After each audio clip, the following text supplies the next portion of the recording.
विद्यार्थी व युवा संघटनांच्या आंदोलनांच्या पार्श्वभूमीवर मुंबई पोलिसांनी शहरात कडक सुरक्षा तैनात केली असून काही ठिकाणी परवानग्या नाकारल्या आहेत।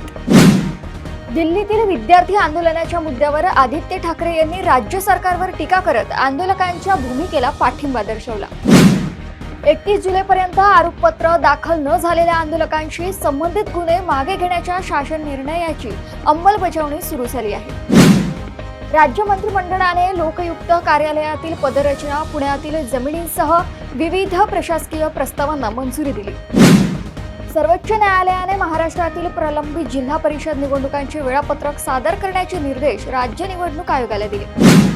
पुणे गुन्हे शाखेने छापा टाकून देह व्यापारातून 9 महिलांची सुटका केली असून आरोपींविरुद्ध गुन्हा दाखल करण्यात आला आहे।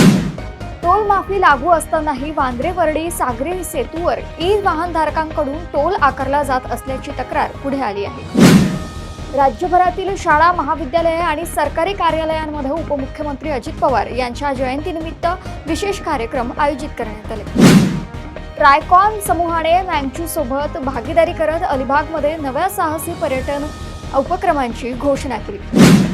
माझे घर माझा हक्क गृहनिर्माण धोरणामुळे परवडणाऱ्या घर बांधणीला चालना मिळणार का, यावर राज्यभर चर्चा सुरू झाली आहे। राज्यातील अशाच घडामोडी मी आपल्यापर्यंत पोहोचवतच राहणार। तोपर्यंत बघत रहा देश चॅनल। नमस्कार।